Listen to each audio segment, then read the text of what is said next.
الحمدللہ رب العالمین والعاقبۃ للمتقین والصلاة والسلام علی سید الانبیاء والمرسلین وعلی آلہ واصحابہ الطاہرین الی یوم الدین۔ اما بعد فاعوذ باللہ من الشیطان الرجیم، بسم اللہ الرحمن الرحیم۔ سبحان الذی اسری بعبدہ لیلا من المسجد الحرام الی المسجد الاقصی الذی بارکنا حولہ لنریہ من آیاتنا انہ هو السمیع البصیر۔ وقال اللہ تعالی وعد اللہ الذین آمنوا منکم وعملوا الصالحات لیستخلفنہم فی الارض کما استخلف الذین من قبلہم۔ وقال النبی صلی اللہ علیہ وسلم اللہم بارک لنا فی شامنا اللہم بارک لنا فی یمننا۔ وقالوا یا رسول اللہ صلی اللہ علیہ وسلم فی نجدنا۔ وقال نبی صلی اللہ علیہ وسلم اللہم بارک لنا فی شامنا اللہم بارک لنا فی یمننا، او کما قال علیہ الصلاۃ والسلام۔ بزرگوں اور بھائیوں، آج جمعہ کے خطبے میں بات کرنی ہے مسجد اقصیٰ کی، اور مسجد اقصیٰ کی بات اس لیے کرنی ہے کہ کل 6 جون ہے، اور 6 جون 1967 کو اسرائیل نے مسجد اقصیٰ پہ قبضہ کیا تھا، یعنی پورے 53 سال اس کے قبضے کو ہو رہے ہیں کل، اور ابھی تک مسجد اقصیٰ کی بازیابی کے لیے کوئی مؤثر کوشش نہیں ہو سکی۔ 6 جون کو پورے عالم اسلام میں مسجد اقصیٰ کی بازیابی کے لیے جو ہے دعائیں کرتے ہیں اور ایک دوسرے کو تلقین کرتے ہیں۔ اسی مناسبت سے آج ہم نے جمعہ کے خطبے میں یہ موضوع منتخب کیا ہے مسجد اقصیٰ کا۔ اس وقت امت مسلمہ کی جو صورتحال ہے اور جس طرح دین کا محدود تصور مسلمانوں میں رائج ہو چکا ہے، تو صورتحال یہ ہے کہ اگر مسجد کے ممبر سے مسجد کی بازیابی کی بات آپ کریں تو لوگ کہتے ہیں کہ سیاست کی بات ہو رہی۔ دین کا ایک بہت ہی محدود کنسپٹ ہے جو لوگوں کے اندر آ گیا ہے۔ آپ مسجد کے اندر کھڑے ہو کے، ممبر پہ کھڑے ہو کے صرف جو ہے کہنا چاہیے تسبیحات کی بات کریں، سبحان اللہ الحمدللہ کہیں تو لگتا ہے یہ دین کی بات ہے، لیکن جہاں آپ نے بات کی حکومت کی، سیاست کی، مسجد کی بازیابی کی، چاہے وہ مسجد اقصیٰ ہو یا بابری مسجد ہو، تو لوگ یہ سمجھتے ہیں کہ یہ سیاست کی بات ہو رہی ہے، اور دین مسجد کے ممبر سے سیاست کی بات نہیں ہونی چاہیے۔ یہ دین کا ایک محدود کنسپٹ ہے۔ دین میں جہاں کاروبار کی اور اکنومی کی اہمیت ہے، دین میں جہاں معاملات کی اور شادی بیاہ کی اہمیت ہے، دین میں اسی طرح سے سیاست اور حکومت کی بھی اہمیت ہے۔ بلکہ صحیح بات یہ ہے کہ بغیر سیاست اور حکومت کے دین جو ہے وہ یتیم ہے، امت مسلمہ یتیم ہے، جو چاہتا ہے وہ شب خون مارتا ہے۔ چنانچہ آج جو صورتحال بنی ہوئی ہے اور جو ہم بات کرنے جا رہے ہیں مسجد اقصیٰ کی، وہ مسئلہ بھی اس لیے پیدا ہوا جب ہم نے دین اور سیاست کی تقسیم کر کے دین کو مسجد کے اندر بند کر دیا اور سیاست اور حکومت کافروں کے اور طاغوت کے حوالے کر دی۔ اس کے نتیجے میں وہ مسئلہ پیدا ہوا جس کی آج ہم بات کر رہے ہیں۔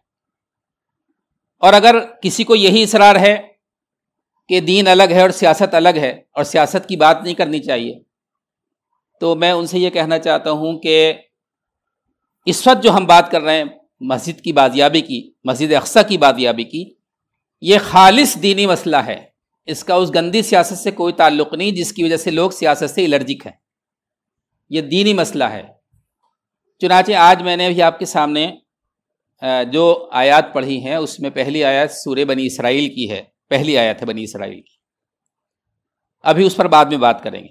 اس کے بعد دوسری آیت پڑھی ہے سورہ نور کی، اور اس کے بعد نبی اکرم صلی اللہ علیہ وسلم کی ایک حدیث بیان کی ہے جو بخاری شریف میں آئی ہے. یہ حدیث لمبی ہے. جس طرح آج ہم یہاں بیٹھ کر کچھ میں کہہ رہا ہوں اور آپ سن رہے ہیں، اسی طرح نبی اکرم صلی اللہ علیہ وسلم کی مجلس میں ایک بار لوگوں نے کہا اے اللہ کے رسول، ہمارے یمن کے لیے، ہمارے شام کے لیے جو ہے آپ دعا کیجئے. تو اللہ کے رسول صلی اللہ علیہ وسلم نے فرمایا، یہ حضرت عبداللہ ابن عمر رضی اللہ عنہ کی سے راوی ہے، اس کے راوی ہیں اور یہ بخاری میں آئی کہ اللہ کے رسول صلی اللہ علیہ وسلم نے فرمایا اللہم بارک لنا فی شامنا، اے اللہ ہمارے شام میں برکت دے. پھر کچھ لوگوں نے کہا ہے اللہ یمن کے بارے میں، تو اللہ کے رسول نے فرمایا اللہم بارک لنا فی یمننا، اے اللہ تو ہمارے یمن میں برکت دے. تو کچھ لوگوں نے اٹھ کے کہا ہے اللہ کے رسول اور ہمارے نجد میں. تو اللہ کے رسول صلی اللہ علیہ وسلم نے اس کی بات کا جواب نہیں دیا، دوبارہ سے یہی بات کہی اللہم بارک لنا فی شامنا اللہم بارک لنا فی یمننا. پھر کسی نے کہا اے اللہ کے رسول اور ہمارے نجد کے لیے، تو اللہ کے رسول نے اس کی بات کا جواب نہیں دیا. پھر تیسری بار یہی کہا کہ اے اللہ ہمارے شام میں برکت دے، ہمارے یمن میں برکت دے. تیسری بار جب سائل نے جو ہے نجد کا ذکر کیا تو اللہ کے رسول نے فرمایا کہ نجد میں تو زلزلے آئیں گے اور نجد میں جو ہے فتنے پیدا ہوں گے. اور حضور نے فرمایا نجد میں تو شیطان کے سینگ ظاہر ہوں گے. یہ بخاری کی روایت ہے اور عبداللہ ابن عمر اس کے راوی. ابھی نجد پہ بات نہیں کر رہے ہم، موضوع نہیں ہے ہمارا. نجد وہ مقام ہے جہاں آج ریاض ہے. ریاض جو کیپٹل ہے سعودی عرب کا، وہ نجد ہے. اور ریاض کے قریبی میں نجد کے پرانا ایک کیپٹل موجود ہے گاؤں کی شکل میں، جس میں مٹی کے محل ہیں جو سعودیوں نے بہت سنبھال کے رکھا ہے، بڑی اس کی حفاظت ہوتی. جن سعودیوں اور نجدیوں نے اللہ کے رسول کے اور صحابہ کرام کے آثار دنیا سے مٹا دیے، ان کو اپنے محلوں کی حفاظت کی بڑی فکر ہے، اس مٹی کے محلوں کو وہ باقی رکھے ہوئے. بہرحال ابھی اس کی بات نہیں ہے. اللہ کے رسول نے نجد کے لیے دعا نہیں کی، شام اور یمن کے لیے دعا کی. حدیث میں اور سیرت کی کتابوں میں جب شام کا ذکر آتا ہے تو اس سے کیا مراد ہوتی ہے یہ سمجھنے کی ضرورت ہے، کیونکہ ابھی ایک مخصوص فکر کے لوگوں نے شام کو بہت محدود کر دیا ہے. جب شام کا ذکر کرتے ہیں تو اللہ کے رسول صلی اللہ علیہ وسلم کی حدیث کے حوالے سے اور سیرت کے حوالے سے وہ یہ کہتے ہیں کہ جو موجودہ شام ہے سیریا، اس کے لیے اللہ کے رسول نے شام کی دعا کی. حالانکہ سیرت کی کتابوں میں اور احادیث کی کتابوں میں جہاں شام کا لفظ آیا ہے اس سے مراد آج 5 ملک ہیں، جس میں ایک ملک شام ہے، اس کے ساتھ جارڈن ہے، لبنان ہے، اسرائیل ہے، فلسطین ہے. ان 5 ملکوں کے مجموعے کو اللہ کے رسول نے شام کہا ہے. اور جو دعا کی اللہ کے رسول نے کہ اللہ تعالی ہمارے شام میں برکت دے، اس سے مراد یہ 5 ملک ہیں. اس میں شام بھی ہے، موجودہ شام. لیکن جب ہم قرآن پاک کی سورہ بنی اسرائیل کی پہلی آیت کے ساتھ اس حدیث کو جوڑتے ہیں تو ہمارے سامنے جو ہے اس حدیث کا صحیح مطلب واضح ہوتا ہے. اللہ تعالیٰ نے سورہ بنی اسرائیل کی جو پہلی آیت ہے وہ دراصل معراج کی آیت ہے، جس میں اللہ کے رسول کی معراج کا ذکر ہے. اللہ تعالیٰ نے فرمایا سبحان الذی اسریٰ بعبدہ، پاک ہے وہ ذات جو لے گئی اپنے بندے کو راتوں رات، من المسجد الحرام الی المسجد الاقصی، مسجد حرام سے مسجد اقصی کی طرف، الذی بارکنا حولہ، جس کے ماحول کو اللہ نے برکت دی ہے، لنریہ من آیاتنا، تاکہ دکھائے اپنی آیات میں سے کچھ آیتیں اپنے رسول کو. انہ هو السمیع البصیر، بے شک اللہ تعالیٰ جو ہے وہ سننے والا ہے اور دیکھنے والا ہے.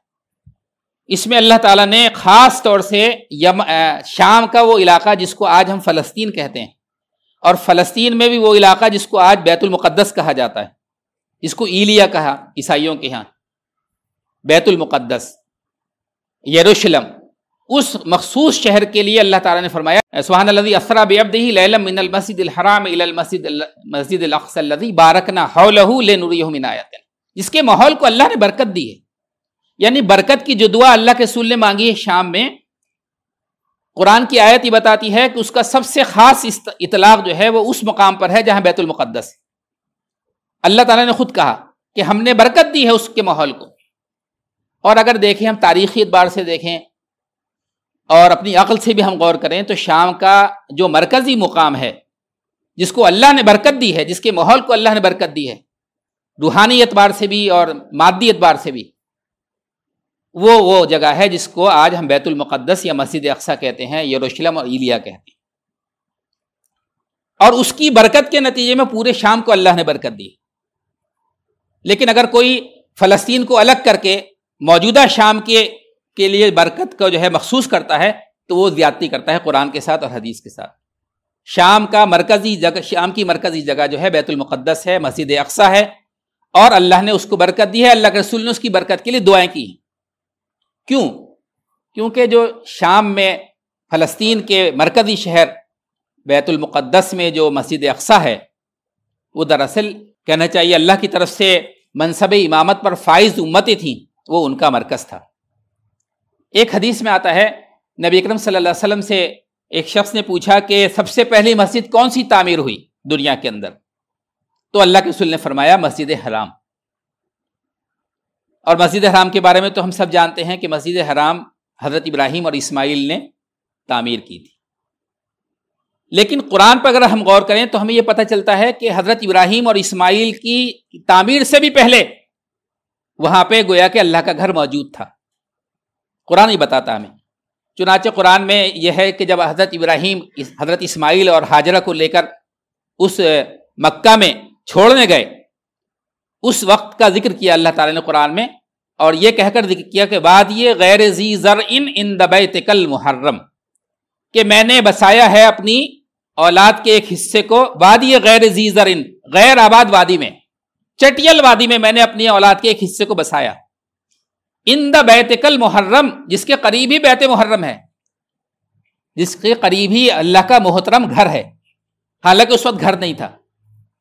چنانچہ مفسرین کی یہ بات میں وزن نظر آتا ہے کہ وہاں پہ ایک گھر تھا موجود پہلے، جس کو زمانے کے حادثات نے اور بعض مورخین کے نزدیک طوفان نوح نے جس کو پورا زمیں بوس کر دیا تھا، اور اسی بنیادوں کو اللہ تعالیٰ نے ابراہیم کو بتایا، اور ابراہیم نے اسی بنیادوں پہ دوبارہ خانہ کعبہ کی تعمیر کی۔ تو اللہ کے رسول صلی اللہ علیہ وسلم نے فرمایا کہ سب سے پہلا گھر جو اللہ کی عبادت کے لیے بنا وہ خانہ کعبہ ہے، مسجد حرام ہے۔ صحابے نے پوچھا اس کے بعد مسجد اقصیٰ کا کیا معاملہ، مسجد اقصیٰ کب بنی؟ تو اللہ کے رسول نے فرمایا کہ مسجد اقصیٰ جو ہے وہ مسجد حرام کے 40 سالوں بعد تعمیر ہوئی، اور اسرائیلی روایات سے بھی یہ پتہ چلتا ہے کہ تقریباً اتنا فاصلہ ہوگا 40 سال کا، کیونکہ مسجد اقصیٰ جو ہے بیت المقدس، اس کو حضرت اسحاق علیہ السلام کے زمانے میں تعمیر کیا گیا۔ ہم سب جانتے ہیں کہ ابراہیم علیہ السلام کے 2 بیٹے ہیں، ایک اسماعیل جن کو مکہ میں بسایا گیا، دوسرے اسحاق جن کو جو فلسطین میں بسایا گیا، اور حضرت اسحاق نے اللہ تعالیٰ کی عبادت کے لیے فلسطین میں ایک گھر تعمیر کیا، اسی کا نام بیت المقدس ہے، اس کا نام مسجد اقصیٰ ہے۔ لیکن اس کی تعمیر نو جو ہے اسرائیلی تاریخ کے مطابق، اس کی تعمیر نو حضرت سلیمان علیہ السلام نے کی۔ اسی لمبی ہسٹری میں ہم نہیں جا سکتے اس ٹائم، یہ سب جانتے ہیں حضرت اسحاق کے بیٹے حضرت یعقوب ہیں، اور حضرت یعقوب کے بعد حضرت یوسف ان کے بیٹے۔ حضرت یوسف کے زمانے میں یہ بنی اسرائیل سب مصر چلے گئے تھے، اور مصر سے 500 سال کے بعد یہ واپس فلسطین میں آئے، اور اس کے بعد جو ہے تقریباً حضرت موسیٰ کے 300 سالوں کے بعد حضرت داؤد اور حضرت سلیمان کا دور آتا ہے۔ حضرت سلیمان علیہ السلام کے ہاتھ میں جب حکومت آئی تو انہوں نے اس مسجد کو جس کو حضرت اسحاق نے تعمیر کیا تھا اس کی تعمیر نو کی، اور ایک باقاعدہ مرکزی مقام اس کو عطا کیا۔ اور حدیث سے بھی پتہ چلتا ہے کہ اس مسجد اقصیٰ کی تعمیر میں جنوں نے مدد کی، باقاعدہ جنوں کے ذریعے سے اس کی تعمیر کرائی گئی۔ اور آج بھی لوگ کہتے ہیں، کل ہی میں ایک ویڈیو دیکھ رہا تھا مسجد اقصیٰ کی، اس میں انہوں نے مسجد اقصیٰ کا پرانی ڈھانچہ جو زیر زمین ہے اس کو دکھایا ہے، تو اس میں وہ بتاتے ہیں کہ اس میں اتنے بڑے بڑے پتھر ہیں کہ اس زمانے میں انسان کے بس میں نہیں ہے کہ وہ پتھر اٹھا کے وہاں رکھے جا سکے۔ تو بہرحال تو مسجد اقصیٰ اور بیت المقدس کی تعمیر حضرت سلیمان علیہ السلام نے کی، اور حضرت سلیمان نے جو دعا مانگی اس موقع پر، توریت میں آتا ہے کہ ایک دعا یہ تھی کہ اے اللہ اس مسجد کو جو ہے اس میں جو لوگ آ کے عبادت کریں تو تو ان کو امن عطا کر اور ان کی دعاؤں کو قبول کر۔ تو حضرت سلیمان علیہ السلام کے بعد قرآن، اب آپ دیکھیں گے قرآن پاک میں سب سے زیادہ جس قوم کا ذکر ہے وہ بنی اسرائیل ہے، بنی اسرائیل کے بارے میں بتایا ہے کہ حضرت سلیمان کے بعد بنی اسرائیل پہ تباہی آئی اور بابل کے بادشاہ نے بنی اسرائیل مسجد اقصیٰ کو اور بیت المقدس کو بالکل تباہ و برباد کر دیا. اور یہودیوں کا جو خاص ایک جس سے لگاؤ تھا یہودیوں کو، یعنی تابوت سکینہ، اس تابوت سکینہ کو بھی اٹھا کے لے گیا بابل.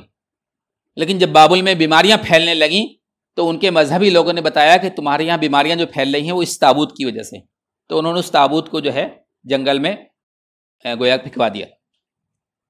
اس کے بعد ایران کا جو ایک بادشاہ تھا سائرس نے، خسرو نے، جو ہے دوبارہ سے پھر یہودیوں کو اجازت دی کہ وہ اپنا بیت المقدس دوبارہ تعمیر کر لیں. تو ہیکل سلمانی یہودیوں نے دوبارہ تعمیر کیا. اس کے بعد حضرت عیسیٰ علیہ الصلوۃ والسلام کے کچھ دن کے بعد جب یہودیوں نے بغاوت کی تو رومن ایمپائر نے اسرائیل کو تباہ و برباد کر دیا، اور اسرائیل میں یہودیوں کے جو قبیلے تھے وہ پوری دنیا میں ادھر ادھر پھیل گئے. پورے اسرائیل پر جو ہے موجودہ جو شام ہے اس پر روم کا اقتدار ہو گیا، اور مسجد اقصیٰ کا نام و نشان بھی انہوں نے مٹا دیا. لیکن جب رومن ایمپائر نے عیسائیت قبول کی تو پھر عیسائیوں نے دوبارہ سے اس مسجد اقصیٰ کی تعمیر کی یا بیت المقدس کی تعمیر کی، کیونکہ عیسائیوں کا عقیدہ یہ تھا کہ یہاں پہ حضرت عیسیٰ علیہ الصلوۃ والسلام جو ہے پیدا بھی ہوئے اس علاقے میں اور مصلوب بھی ہوئے. تو انہوں نے جو ہے اپنے عقیدے کے مطابق بیت المقدس کو مرکزی حیثیت دی. ابھی اس کی تاریخ زیادہ تفصیل میں نہیں جا سکتے. جب اللہ کے رسول صلی اللہ علیہ وسلم کا دور آیا تو اللہ کے رسول صلی اللہ علیہ وسلم نے جو پیشین گوئیاں کی اس میں ایک پیشین گوئی یہ بھی تھی کہ اللہ تعالیٰ نے مجھے مسجد اقصیٰ کی چابی عطا کر دی، اور ایک میں ہے کہ اللہ تعالیٰ نے روم کے خزانے مجھے دے دیے، ایک پیشین گوئی میں ہے کہ مجھے ایران کے خزانے عطا کیے. چنانچہ اللہ کے رسول صلی اللہ علیہ وسلم کی وفات کے بعد حضرت عمر فاروق رضی اللہ عنہ کے دور میں باقاعدہ مسلمانوں نے بیت المقدس کو فتح کیا. اور اس فتح میں یہ آپ دیکھتے ہیں کہ عیسائیوں کے جو مذہبی اور سیاسی لیڈر تھے انہوں نے یہ کہا کہ ہم بیت المقدس کی چابی خود خلیفہ کے ہاتھ میں دیں گے. اگر خلیفہ آئے کے معاہدہ کرے گا تو ہم بغیر لڑے دے دیں گے، لیکن خلیفہ نہیں آئے گا تو ہم تمہارے حوالے نہیں کریں گے، ہم جنگ کریں گے تم سے. تو ابو عبیدہ بن جراح رضی اللہ عنہ جو مسلمانوں کے کمانڈر تھے انہوں نے حضرت عمر فاروق رضی اللہ عنہ کو تفصیل لکھ کر بھیجی کہ یہ لوگ کہہ رہے ہیں کہ اگر آپ آ جائیں گے تو بغیر جنگ کے چابی آپ کو مل جائے گی بیت المقدس کی. تو حضرت عمر رضی اللہ عنہ نے مدینہ سے بیت المقدس تک سفر کیا باقاعدہ اونٹ پر، اور جا کے پھر عیسائیوں سے وہ چابی حاصل کی اور مسلمان پرامن طریقے سے مسجد اقصیٰ میں داخل ہو گئے، مسلمانوں کا اقتدار ہو گیا. اس کے بعد 500 سال تک بیت المقدس جو ہے تقریباً 500 سال مسلمانوں کے ہاتھ میں رہا. لیکن جب مسلمانوں کا اقتدار کمزور ہوا تو کروسیڈ وار یعنی صلیبی جنگوں کے نتیجے میں یورپ نے پھر دوبارہ سے قبضہ کیا بیت المقدس پر، اور تقریباً 90-91 سال تک عیسائیوں کے ہاتھ میں رہا بیت المقدس. لیکن پھر اللہ تعالیٰ نے صلاح الدین ایوبی کے ذریعے سے دوبارہ مسلمانوں کو اقتدار بخشا، اور اس وقت سے لے کر 1967 تک یہ مسلمانوں کے ہاتھ میں رہا بیت المقدس. یہودیوں کو جو رومن ایمپائر نے نکالا تھا سن 70 عیسوی میں، سن 70 عیسوی کے بعد سے یہودی بیت المقدس میں داخل نہیں ہوئے تھے، یہاں تک کہ 1967 میں وہ داخل ہوئے، یعنی تقریباً 1900 سالوں کے بعد. 1900 سالوں تک یہ یا تو عیسائیوں کے پاس تھا یا مسلمانوں کے پاس تھا. اس بیت المقدس کی حیثیت یہ ہے کہ یہودی یہ کہتے ہیں کہ یہاں پہ ہمارا ہیکل سلیمانی ہے، ٹیمپل آف سولومن. عیسائی یہ کہتے ہیں کہ یہاں پہ حضرت عیسیٰ پیدا ہوئے اور مصلوب ہوئے، یہ ہمارا ہے. اور مسلمانوں کا دعویٰ یہ ہے کہ امت مسلمہ ہی بیت المقدس کی تولیت کی جو ہے جائز حقدار ہے. اور امت مسلمہ کا مطلب یہ نہیں ہے کہ جو 1400 سال پہلے امت بنی وہ جو بھی مسلمان تھے وہ تولیت کے جائز حقدار تھے. اس امت مسلمہ سے پہلے جس کے آج ہم اور آپ فرد ہیں اور جس کو اللہ کے رسول نے بنایا، اس سے پہلے جو لوگ مسلمان تھے وہ تولیت کے حقدار تھے. تو بحیثیت مسلمان کے مسجد اقصیٰ کی تولیت جو ہے امت مسلمہ کا حصہ ہونی چاہیے. دوسری بات، مسلمانوں کا یہ دعویٰ ہے کہ اللہ کے رسول صلی اللہ علیہ وسلم کو جو سفر معراج پیش آیا تھا وہ جو ہے مسجد اقصیٰ سے پیش آیا تھا. چنانچہ قرآن پاک اس کی تصدیق کرتا، جیسا کہ میں نے بھی سورہ بنی اسرائیل کی آیت پڑھی.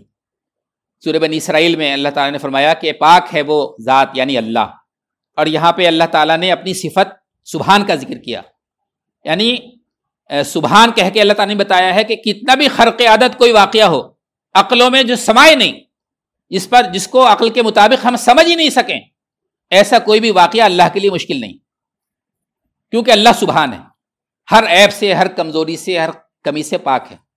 تو اللہ تعالیٰ فرماتا ہے کہ سبحان لے کر گیا اپنے رسول حضرت محمد صلی اللہ علیہ وسلم کو، اپنے بندے کو، مسجد حرام سے مسجد اقصی، اس کو سفر اسرا کہتے ہیں، اور پھر مسجد اقصی سے اللہ کے رسول صلی اللہ علیہ وسلم عالم بالا کی طرف گئے، اور مسجد اقصی میں اللہ کے رسول نے سارے نبیوں کی امامت کی، وہاں پر باقاعدہ فجر کی نماز پڑھائی۔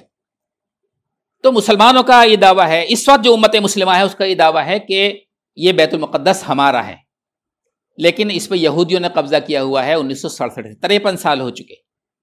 آج 53ویں گویا کہ کل کو اس کی ایک طرح سے یاد مسلمان بنا رہے ہیں، لیکن اس موقع پہ کچھ باتیں میں آپ سے کہنا چاہتا ہوں کہ یہ بیت المقدس پہ جو قبضہ ہے ہمارا کس طرح حاصل ہوگا، اس کو ذرا سمجھنے کی ضرورت ہے۔ دیکھیے، پہلی بار جب ہم نے بیت المقدس پہ قبضہ کیا تھا تو حجاز سے فوجیں گئی تھیں، یعنی مدینہ منورہ سے۔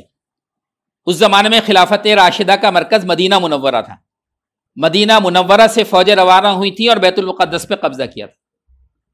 دوسری بار جب سلطان صلاح الدین ایوبی نے مسجد اقصی پہ قبضہ کیا دوبارہ سے، عیسائیوں کو نکالا وہاں سے، تو وہ مصر کے راستے سے بیت المقدس پہنچے۔ یعنی تاریخی اعتبار سے ہمیں یہ پتہ چلتا ہے کہ صرف دو راستے ہیں، یا تو مسلمان فاتح کی حیثیت سے داخل ہوں گے سعودی عرب کے راستے سے، حجاز کے، یا مصر کے راستے سے۔ یہ بات میں اس لیے کہہ رہا ہوں کہ اس ٹائم یہودی دنیا جو ہے اور ان کے ساتھ عیسائی دنیا بھی، ان کا سب سے زیادہ زور جس بات پر خرچ ہو رہا ہے وہ یہ کہ مصر کے اندر اور سعودی عرب کے اندر ان کی کٹ پتلیاں بیٹھی رہیں۔ چنانچہ آپ نے دیکھا مصر میں جب انقلاب آیا ایک طرح سے اور مرسی صدر منتخب ہوئے تو 1 سال بھی اس کو رہنے نہیں دیا گیا، جبکہ وہ بیلٹ کے ذریعے سے فل میجورٹی کے ساتھ الیکٹ ہوئے، لیکن ان کا تختہ پلٹ کر دیا گیا، بالآخر ان کو قتل بھی کر دیا گیا۔ پوری یہودی دنیا یہ سمجھ رہی ہے کہ اگر مصر میں اسلام پسندوں کی حکومت قائم ہوئی تو اسرائیل کا قبضہ جو ہے بہت دن تک برقرار نہیں رہ سکتا، بلکہ اسرائیل بھی دنیا میں موجود نہیں رہے گا۔ یہ سویا ہوا شیر ہے، اور جس دن یہ بیدار ہوگا اس دن جو ہے گیدڑوں کو پناہ نہیں ملے گی۔ اور قرآن پاک نے تو ایک پیشین گوئی کی ہے کہ یہودی جو ہے یہ ہرگز بھی موت کی تمنا نہیں کریں گے۔ قرآن نے کہا قیامت تک یہ موت کی تمنا نہیں کریں گے، مرنے سے ڈرتے ہیں یہ لوگ۔ جس طرح ہم ہندوستان میں دیکھتے ہیں، ہندوستان میں جو ہمارا دشمن جو ہے اس سے کہیں زیادہ یہودی مرنے سے ڈرتے ہیں۔ قرآن نے بتایا کہ ان میں سے ہر یہودی یہ چاہتا ہے کہ وہ ہزار سال جیے، مرنا نہیں چاہتا۔ جو کرتوت ان کے ہیں، جو اعمال ان کے جنہوں نے آگے بھیج دیے، اللہ پاک کے نامہ اعمال میں درج ہو گئے وہاں پر، اس کی وجہ سے یہودی نہیں چاہتے کہ وہ مریں، یہ مرنا نہیں چاہتے۔ یہ بزدل قوم ہے۔ اگر امت مسلمہ بیدار ہوتی ہے تو پھر یہ جو ہے ٹک نہیں سکیں گے، اس لیے یہ ہر قیمت پر مصر میں اپنی کٹ پتلیوں کو بٹھا کے رکھنا چاہتے ہیں۔ چنانچہ اس وقت مصر کے اندر جو کٹ پتلی ہے، آپ سب جانتے ہیں کہ السیسی جو ہے یہ یہودی ماں کا بیٹا، اس کی ماں یہودن ہے، اور یہودیوں کے عقیدے کے مطابق جس کی ماں یہودی ہوتی ہے اس کو یہودی کاؤنٹ کرتے ہیں، وہ اس کو یہودی مانتے ہیں۔ تو ایک تو یہ ہے کہ مصر میں انہوں نے ایک دوسرے، ابھی اس ٹائم جو خبریں آ رہی ہیں تواتر کے ساتھ کہ انہوں نے سعودی عرب کو کس طرح اپنے مٹھی میں کر لیا ہے پوری طرح سے، باقاعدہ سعودی عرب سے ان کی جو ہے ٹاک چل رہی ہے، گفتگو چل رہی ہے۔ اور ابھی تو آپ دیکھ رہے ہیں پوری دنیا میں اس ٹائم ایک ڈرامے کا بڑا غلغلہ چل رہا ہے، ارتغل کا۔ ارتغل کے بالمقابل سعودی عرب کی حکومت جو ہے ایک اور سیریل شروع کیا اس نے، ام ہارون کے نام سے، اور ام ہارون میں یہ پیغام دیا جا رہا ہے مسلمانوں کو کہ یہودیوں سے دوستی کر کے رہو، یہودیوں سے ہاتھ ملا کے رکھو، باقاعدہ یہ میسج جا رہا۔ چنانچہ اسی وجہ سے ام ہارون کے بائیکاٹ کی اپیل کی ہے فلسطین کے علماء نے کہ اس کا بائیکاٹ کرو، ام ہارون کا۔ سعودی عرب کی حکومت پورا گراؤنڈ تیار کر رہی ہے کہ مسلمان جو ہے، جو نفرت مسلمانوں کے دلوں میں بیٹھی ہوئی ہے یہودیوں کے لیے، اس نفرت کو ختم کر دیا جائے۔ چنانچہ سعودی عرب کی اسلامی یونیورسٹیوں میں سلیبس میں جو کتابیں تھیں یا جن کتابوں میں وہ آیتیں تھیں جس میں یہودیوں سے نفرت کے بارے میں اللہ پاک کے اظہار، ان ساری آیتوں کو انہوں نے نکالا ہے۔ وہ دوستی کرنا چاہتے ہیں، بلکہ اس ٹائم تو یہ سمجھنا بھی مشکل ہے کہ اس نجدی خاندان میں، سعودی عرب کا یہ جو نجدی خاندان میں کون سا شہزادہ ایسا ہے جس کی ماں یہودن ہے؟ ہم نہیں کہہ سکتے۔ یہودیوں کی ہمیشہ یہ تاریخ رہی کہ انہوں نے اپنی لڑکیوں کو محلوں کے اندر بھیجا ہے۔ موجودہ شہزادوں میں کون سا شہزادہ ایسا ہے جس کی ماں یہودی ہے، جس کی ماں مسلمان ہے؟ ہمیں نہیں معلوم۔ تو آج یہ صورتحال ہے، وہ سعودی عرب کو اپنے قابو میں کرنا چاہتے ہیں اور مصر کو اپنے قابو میں کیے ہوئے ہیں پوری طرح سے۔ اس کی وجہ یہ ہے کہ وہ سمجھتے ہیں کہ یہ دو ملک ایسے ہیں جس کے ذریعے سے اسرائیل کا قبضہ جو ہے ختم ہو جائے گا، چنانچہ وہ ان دونوں کو قابو میں رکھنا چاہتے ہیں۔ ایک بات میں اسی سلسلے میں آپ سے اور کہوں کہ جب پہلی بار جب مسلمانوں کا فتح حاصل ہوئی تھی بیت المقدس میں، وہ تو خلافت راشدہ کا زمانہ تھا، سچی ماڈل خلافت تھی اس ٹائم۔ لیکن بعد میں جب صلاح الدین ایوبی نے دوبارہ بیت المقدس پہ فتح کیا، اس وقت بھی خلافت موجود تھی، اگرچہ اس کے اندر اسپرٹ نہیں تھی، روح نہیں تھی، لیکن خلافت موجود تھی۔ اور اسی خلافت کے ماتحت صلاح الدین ایوبی جو ہے وہ ایک سلطان تھا، اس سلطان نے کوشش کی اور بیت المقدس پہ قبضہ کیا، خلافت ختم نہیں ہوئی تھی۔ یہودی یہ سمجھتے ہیں کہ جب تک خلافت دنیا میں موجود رہے گی، سمجھتے تھے یہودی جب تک خلافت دنیا میں موجود رہے گی ہم بیت المقدس پہ اپنا قبضہ نہیں کر سکتے۔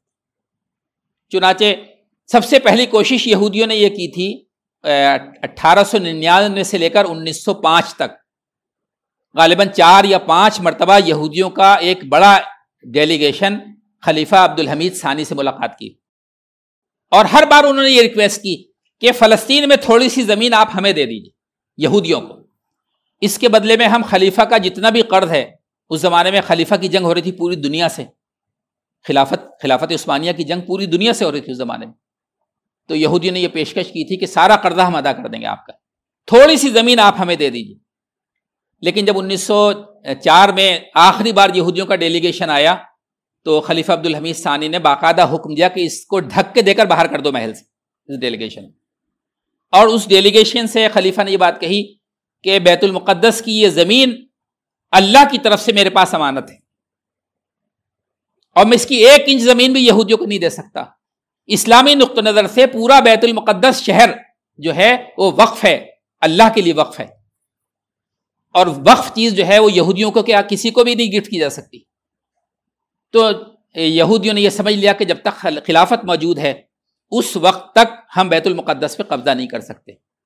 چنانچہ اس کے بعد پھر یہودیوں نے برطانیہ سے سمجھوتا کیا 1916 میں، اور پھر برطانیہ اور یہودیوں کی ناپاک کوششوں کے نتیجے میں عربوں نے جو ہے ترکوں کے خلاف بغاوت کی 1916 میں، اور آپ جانتے ہیں کہ اس بغاوت کے نتیجے میں خلافت عثمانیہ ختم ہو گئی اور جو ہے عربوں کی اپنی اپنی آزاد حکومتیں قائم ہو گئیں۔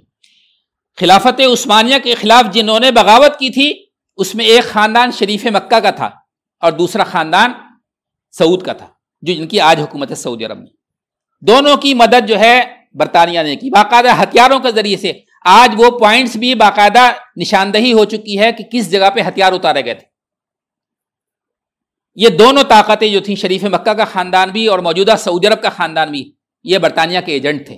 برطانیہ نے ان کو خریدا اور ان کو خلافت عثمانیہ کے خلاف استعمال کیا، اور پھر جو ہے جب خلافت ختم ہوئی تو پھر جو ہے باقاعدہ یہودیوں کو لا کے فلسطین میں بسانا شروع کیا برطانیہ نے، اور جب ایک خاصی قابل ذکر تعداد ہو گئی فلسطین کے اندر جمع، تو باقاعدہ اسرائیل کو قائم کرنے کا اعلان کیا۔ آج مسلمان اس کو سمجھتے نہیں کہ اس میں کس کس کا رول ہے۔ چنانچہ آپ دیکھیے کہ سب سے پہلے جب اسرائیل کو قائم کرنے کا اعلان کیا برطانیہ نے، تو سب سے پہلے جس نے تسلیم کیا دوسرا ملک وہ امریکہ تھا، اور تیسرا ملک روس تھا جس نے باقاعدہ اسرائیل کو جائز ملک تسلیم کیا۔ اور اس کے بعد پھر جب عربوں نے ان پر حملہ کیا 1948 میں، تو 1948 میں اس جنگ میں مسلمان کامیاب ہوتے، لیکن سازشوں کے نتیجے میں کامیابی نہیں ملی۔ اس جنگ میں اخوان المسلمون مصر نے بھی اپنے 10,000 مجاہدین بھیجے تھے باقاعدہ۔ تو یہ دوسری بات جو میں آپ سے کہنا چاہتا ہوں وہ یہ کہ اگر بیت المقدس کی بازیابی ہم چاہتے ہیں مسلمان، ہم سے مراد پوری امت مسلمہ، تو ان کو یہ بات سمجھ میں آنی چاہیے کہ بیت المقدس کی بازیابی اس وقت تک ممکن نہیں ہے جب تک کہ دوبارہ سے دنیا میں خلافت قائم نہیں ہو جائے۔ اور یہ کوئی انہونی بات نہیں ہے۔ میں نے آج جو سورہ نور کی آیت پڑھی آپ کے سامنے، اس میں باقاعدہ اللہ کا وعدہ ہے، وعد اللہ الذین آمنوا منکم وعملوا الصالحات لَيَسْتَخْلِفَنَّهُمْ فِي الْأَرْضِ كَمَا اسْتَخْلَفَ الَّذِينَ مِنْ قَبْلِهِمْ، وعدہ کیا اللہ نے تم میں سے ان لوگوں کے ساتھ جو ایمان لائے اور جنہوں نے صالح عمل کیا کہ اللہ تعالیٰ ان کو زمین میں خلیفہ بنائے گا جس طرح ان سے پہلوں کو اللہ نے زمین میں خلیفہ بنایا۔ یہ اللہ کا وعدہ ہے۔ اور اللہ کے رسول صلی اللہ علیہ وسلم نے فرمایا کہ میرے بعد خلافت قائم رہے گی جب تک کہ اللہ تعالیٰ چاہے گا، خلافت ختم ہو جائے گی پھر بادشاہت آئے گی، وہ بھی رہے گی جب تک کہ اللہ تعالیٰ چاہے گا۔ پھر اللہ کے رسول نے فرمایا میرے بعد کاٹ کھانے والی حکومتیں آئیں گی، جبری حکومتیں، ڈکٹیٹرشپ، وہ بھی رہیں گی جب تک کہ اللہ تعالیٰ چاہے گا۔ اس کے بعد اللہ کے رسول نے فرمایا کہ پھر اللہ ایک بار دنیا میں خلافت علی منہاج نبوہ، نبوت کے طریقے کی خلافت دوبارہ قائم کرے گا۔ اگر ہم جائزہ لیں 1400 سال میں خلافت راشدہ ختم ہو گئی، بادشاہت کا دور آیا وہ بھی ختم ہو گیا۔ اس ٹائم جو حکومتیں ہیں مسلمانوں کی، خاص طور سے جو حکومتیں دنیا میں پائی جاتی ہیں، وہ کاٹ کھانے والی بادشاہتیں ہیں، ڈکٹیٹرشپ، بدترین قسم کی ڈکٹیٹرشپ ہے دنیا کے اندر۔ چاہے آپ مصر کو دیکھ لیجئے، چاہے آپ سعودی عرب کو دیکھ لیجئے، کسی زمانے میں اتنا ظلم نہیں ہوا جتنا اس زمانے میں ظلم ہو رہا۔ جو آواز اٹھاتا ہے سعودی عرب میں جو ہے اس کو، چاہے وہ کتنا بڑا عالم کیوں نہ ہو، سعودی عرب میں سینکڑوں علماء کو جو ہے ہیلی کاپٹر سے نجد کے صحرا میں ڈراپ کر دیتے ہیں، زندہ بچ گیا تو تڑپ تڑپ کے مر جائے گا۔ ایسی کاٹ کھانے والی بادشاہتیں مسلمان حکومتوں کی شکل میں موجود ہیں۔ آج شام میں کیا ہو رہا ہے، عراق میں کیا ہو رہا، یہ کاٹ کھانے والی بادشاہتیں ہیں۔ اور اس کے بعد اللہ کے رسول نے فرمایا کہ اس کے بعد پھر وہ دور آئے گا خلافت اللہ منہاج نبوہ کا، دوبارہ سے اللہ نبوت کے طریقے پر خلافت قائم کرے گا۔ یہ پیشین گوئی ہے، وہ دور بہت قریب ہے، اس کا احساس یہودیوں کو بھی ہے، چنانچہ یہودی پوری پیش بندیاں کر رہے ہیں اس بات کی۔ یہ بات ہماری سمجھ میں آنی چاہیے کہ اگر ہم بیت المقدس کی بازیابی چاہتے ہیں، مسجد اقصیٰ کی بازیابی چاہتے ہیں، تو ہمیں یہ بات ذہن میں رہنی چاہیے کہ خلافت کو دنیا میں قائم کرنا، خلافت کا نظام، وہی جو ہے اس کی فکر کرے گا بیت المقدس کی۔ ورنہ نیشنلسٹ گورنمنٹ جو ہے ان کو کیا مطلب، ترکی کو ترکی سے مطلب رہے گا، جارڈن کو جارڈن سے مطلب رہے گا، عراق کو عراق سے مطلب رہے گا، شام کو شام سے مطلب رہے گا۔ جو نیشنلسٹ گورنمنٹیں ہیں ان کو دوسری حکومتوں سے کیا مطلب؟ چنانچہ آپ دیکھ رہے ہیں پوری دنیا میں جو ظلم ہو رہا ہے مسلمانوں پر، کوئی کچھ نہیں بول رہا۔ ہمارے ہندوستان پر جو ظلم ہو رہا ہے کوئی حکومت بول رہی ہے الا ماشاءاللہ۔ خلافت اگر دنیا میں موجود ہوتی تو شاید یہ صورتحال نہیں ہوتی۔ خلیفہ کا مطلب ہے وہ پوری امت مسلمہ کا سربراہ ہے، اور جب اس کو یہ بتایا جاتا ہے کہ تو پوری امت مسلمہ کا سربراہ ہے تو اس کو احساس رہتا ہے۔ چنانچہ آخری خلیفہ تک یہ احساس باقی رہا کہ میں مسلمانوں کا روحانی اور سیاسی سربراہ ہوں۔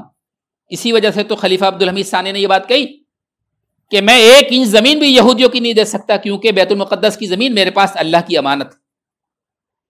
اور اسی وجہ سے یہودیوں نے ہماری خلافت کا خاتمہ کیا۔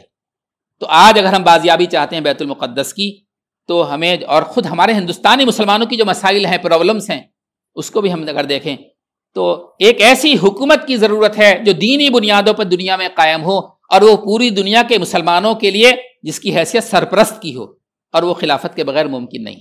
اور یہ خلافت کوئی انہونی بھی نہیں ہے کہ ہوگی نہیں، یہ بات ہمیں سمجھنی چاہیے کہ اللہ کے رسول کی پیشین گوئی موجود ہے، اللہ کے رسول، اللہ تعالیٰ کی طرف سے باقاعدہ وعدہ ہے، اور یہ کہ انسانوں کی جو قلوب ہیں وہ اللہ تعالیٰ کی 2 انگلیوں کے درمیان ہے۔ صحیح حدیث میں حضور نے فرمایا انسانوں کے قلوب اللہ کی 2 انگلیوں کے درمیان ہے، جس طرف چاہتا ہے اللہ تعالیٰ پھیرتا رہتا ہے۔ آپ سمجھ نہیں سکتے، ود ان سیکنڈز جو حالات بدلتے ہیں ہم سمجھ نہیں سکتے۔ آج امریکہ میں جو کچھ ہو رہا، کوئی سوچ سکتا تھا یہ ہوگا؟ جو بالکل تازہ ویڈیوز آ رہی ہیں، آپ دیکھیے امریکہ میں کس طرح لوٹ مار مچی ہوئی ہے، کس طرح کالوں کو اٹھا کر گوروں کے خلاف کھڑا کر دیا۔ کس نے کھڑا کیا؟ یہ اللہ تعالیٰ نے باقاعدہ قرآن پاک میں اس کی پیشنگوئیاں کی ہیں کہ اللہ تعالیٰ مظلوموں کو، کمزوروں کو، آپریس کلاس کو، دلتوں کو اٹھا کر کھڑا کرے گا ان لوگوں کے خلاف جنہوں نے ان کی گردنیں پکڑ رکھی۔ اللہ تعالیٰ کے لیے کچھ مشکل نہیں، جس کو آج ہم بہت ناممکن سمجھ رہے ہیں اللہ کے لیے مشکل نہیں۔ وہ دن بہت قریب آ سکتا ہے، بلکہ آ رہا ہے وہ دن بہت قریب، ایسا لگ رہا ہے دیکھنے میں۔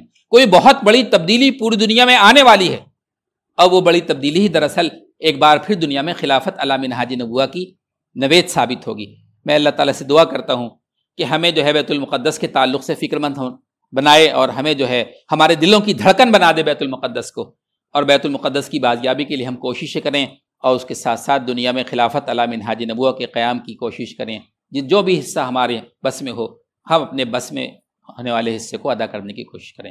ربنا تقبل منا انک انت السمیع العلیم وتب علینا انک انت التواب الرحیم وآخر دعوانا الحمد للہ۔